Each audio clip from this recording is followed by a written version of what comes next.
पत्नी के गुलाम कहानी घर घर की। एक राज्य में नंद नामक राजा राज्य करता था। राजा नंद अत्यंत पराक्रमी और शक्तिशाली था। उसका राज्य चारों दिशाओं में फैला हुआ था। राजनंद की पत्नी अत्यधिक सुंदर थी, लेकिन स्वभाव से बहुत तीखी थी। राजा नंद अपनी पत्नी को अत्यधिक प्रेम करता था और उसके रूठ जाने पर मनाने के लिए कुछ भी कर सकता था। राजा नंद का एक मंत्री था जो अत्यधिक विद्वान और शास्त्रों में पारंगत था। राजा अपने मंत्री पर बहुत भरोसा करता था और शासन चलाने में मंत्री की सलाह अवश्य लेता था।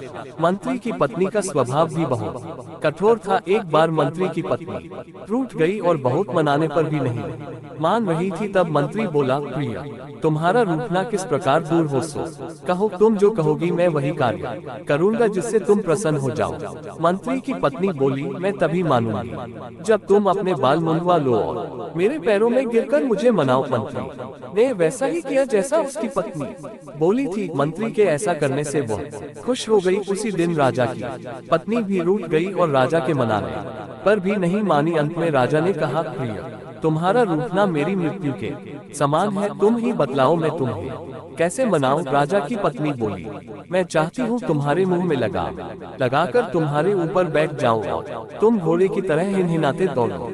राजा ने रानी की इच्छा पूरी की और खुद घोड़ा बन गया। यह बात धीरे धीरे मंत्रिमंडल तक भी पहुंच गई। दूसरे दिन राज दरबार लगा था। राजा ने मंत्री को देखकर पूछा, मंत्री जी, आपने किस कारण से अपना सिर मुंडवाया है? मंत्री ने जवाब दिया, महाराज, एक्सक्लेमेशन मार्क, मैंने उसी कारण से सिर मुंडवाया है जिस कारण से पुरुष अपने मुंह में लगाम डालकर घोड़े की तरह ही नाते हुए दौड़ लगाते हैं। यह बात सुनकर राजा बहुत लज्जित हुआ।